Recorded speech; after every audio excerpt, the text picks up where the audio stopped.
ಇನ್ನು ಮಂಗಳೂರು ಭಾಗದಲ್ಲಿ ಹರಿಯುವಂತಹ ಫಲ್ಗುಣಿ ನದಿ ಇದೆಯಲ್ಲ, ಅಲ್ಲಿ ಕಳೆದ 30 ವರ್ಷಗಳಿಂದ ಪ್ರವಾಹನೇ ಆಗಿರಲಿಲ್ಲ. ಬಟ್ ಈ ಸಲ ನದಿ ಉಕ್ಕಿ ಹರಿದಿದೆ. ಇದರ ಪರಿಣಾಮ ಅದ್ಯಪಾಡಿ ಗ್ರಾಮ ಸಂಪೂರ್ಣವಾಗಿ ಜಲಾವೃತ ಆಗಿದೆ. ಸಾಮಾನ್ಯವಾಗಿ ಈ ಫಲ್ಗುಣಿ ನದಿಯಲ್ಲಿ ಪ್ರವಾಹ ಉಂಟಾಗಲ್ಲ. 30 ಇಯರ್ಸಿಂದ ಫಲ್ಗುಣಿ ನದಿಯಲ್ಲಿ ಪ್ರವಾಹ ಇರಲಿಲ್ಲ. ಬಟ್ ನೋಡಿ ಚಿತ್ರಣ ಯಾವ ರೀತಿ ಇದೆ ಅಂತ.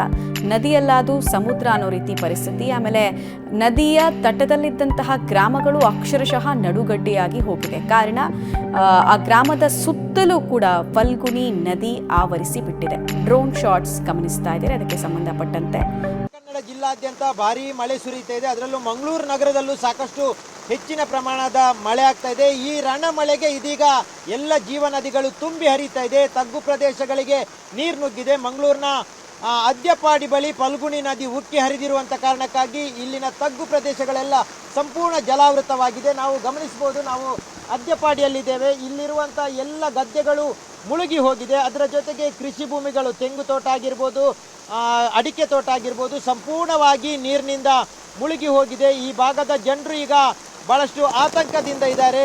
ನಾವಿರುವಂಥ ಈ ಏನು ದೋಣಿ ಮೂಲಕ ಹೋಗ್ತಾ ಇದ್ದೇವೆ, ಇದು ತೋಟ, ಇದು ಕಂಗು ಮತ್ತು ಅಡಿಕೆಯ ತೋಟ. ನೀವು ಇದನ್ನು ಗಮನಿಸ್ಬೋದು. ನಾವು ಈ ತೋಟದ ಮಧ್ಯದಲ್ಲೇ ದೋಣಿ ಮೂಲಕ ಹೋಗ್ತಾ ಇರುವಂಥದ್ದು. ಅಂದರೆ ಅಷ್ಟೊಂದು ಪ್ರಮಾಣದಲ್ಲಿ ಫಲ್ಗುಣಿ ನದಿ ಉಕ್ಕಿ ಹರಿದಿದೆ.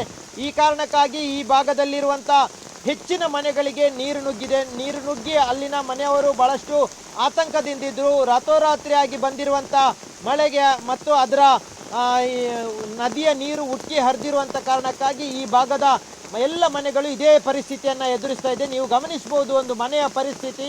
ಮನೆಯ ಅಂಗಳದಲ್ಲಿ ಈಗ ನಾವಿದ್ದೇವೆ. ಈ ಅಂಗಳದಲ್ಲಿಯೇ ನೀವು ಗಮನಿಸ್ಬೋದು, ಮನೆಯ ಮುಕ್ಕಾಲು ಭಾಗದಷ್ಟು ನೀರು ಒಳಗೆ ನುಗ್ಗಿರುವಂಥದ್ದು.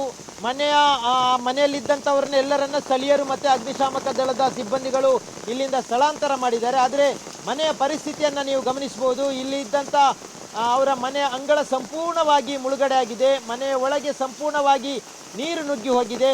ಇಷ್ಟೊಂದು ದೊಡ್ಡ ಪ್ರಮಾಣದಲ್ಲಿತ್ತು. ನೀವು ಅಲ್ಲಿ ಮನೆಯ ಒಂದು ದೃಶ್ಯವನ್ನು ಗಮನಿಸಿದ್ರೆ ನೀರಿನ ಮಟ್ಟ ಎಷ್ಟು ಮೇಲ್ಮಟ್ಟದವರೆಗೆ ಹೋಗಿತ್ತು ಅನ್ನುವಂಥದ್ದು. ರಾತ್ರಿ ವೇಳೆಯಲ್ಲಿ ಬಂದಿರುವಂಥ ಮಳೆಗೆ ಇದು ಈ ರೀತಿಯಾಗಿ ಸಂಪೂರ್ಣವಾಗಿ ನೀರು ಮೇಲಕ್ಕೆ ಹೋಗಿದೆ. ನಾವು ಅವರ ಮನೆಯ ಅಂಗಳದಲ್ಲಿದ್ದೇವೆ. ಅಂಗಳದಲ್ಲೇ ಇದ್ದಂಥ ನೀವು ಬಾವಿಯನ್ನು ಗಮನಿಸ್ಬೋದು, ಯಾವ ಹಂತದಲ್ಲಿ ಇದೆ ಅನ್ನುವಂಥದ್ದು. ಅಷ್ಟರ ಮಟ್ಟಿಗೆ ನಿಮಗೆ ಗೊತ್ತಾಗುತ್ತೆ.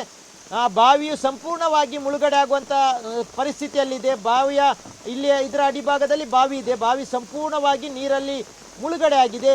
ಅಷ್ಟೊಂದು ದೊಡ್ಡ ಪ್ರಮಾಣದಲ್ಲಿ ಮಳೆ ಬಂದಿದೆ. ಇವರ ಕೃಷಿ ಭೂಮಿ ಆಗಿರ್ಬೋದು ಅಥವಾ ಈ ಪರಿಸರದಲ್ಲಿರುವಂಥ ಎಲ್ಲೂ ನಿಮಗೆ ನೆಲ ಕಾಣಲಿಕ್ಕೆ ಸಿಗೋದಿಲ್ಲ. ಇಲ್ಲಿದ್ದದ್ದು ಕೇವಲ ಗದ್ದೆ, ಕೃಷಿ ತೋಟ, ಅಡಿಕೆ ತೋಟ, ಕಂಗಿ ತೋಟ, ತೆಂಗು ತೋಟ ಮಾತ್ರ ಇತ್ತು. ಆದರೆ ಈಗ ಎಲ್ಲವೂ ಜಲಾವೃತವಾಗಿದೆ. ಈ ಮನೆ ಸಂಪೂರ್ಣವಾಗಿ ಇವತ್ತು ಜಲಾವೃತವಾಗಿದೆ. ಇಲ್ಲಿನ ಮನೆಯವರೀಗ ಮತ್ತಷ್ಟು ಆತಂಕದಲ್ಲಿದ್ದಾರೆ. ಯಾವಾಗ ನಮ್ಮ ಮನೆ ನೀರಿನ ಪಾಲಾಗುತ್ತೆ ಅನ್ನುವಂಥ ಭೀತಿಯಲ್ಲಿದ್ದಾರೆ. ಮತ್ತಷ್ಟು ರಣ ಮಳೆ ಈ ಜಿಲ್ಲೆಯಲ್ಲಿ ಆಗ್ತಾ ಇದೆ. ಪಶ್ಚಿಮ ಘಟ್ಟದಲ್ಲೂ ಮಳೆ ಆಗ್ತಾ ಇದೆ. ಹಾಗಾಗಿ ಮಳೆಯ ನೀರು, ಪಶ್ಚಿಮ ಘಟ್ಟದಿಂದ ಹರಿದು ಬಂದಿರುವಂಥ ನೀರು ಎಲ್ಲವೂ ಸೇರಿ ಈಗ ಫಲ್ಗುಣಿ ನದಿ ಅಪಾಯದ ಮಟ್ಟವನ್ನು ಮೀರಿ ಹರಿಯುತ್ತಾ ಇದೆ. ಹೀಗಾಗಿ ಈ ಭಾಗದ ಜನರು ಮತ್ತಷ್ಟು ಆತಂಕದಲ್ಲಿದ್ದಾರೆ.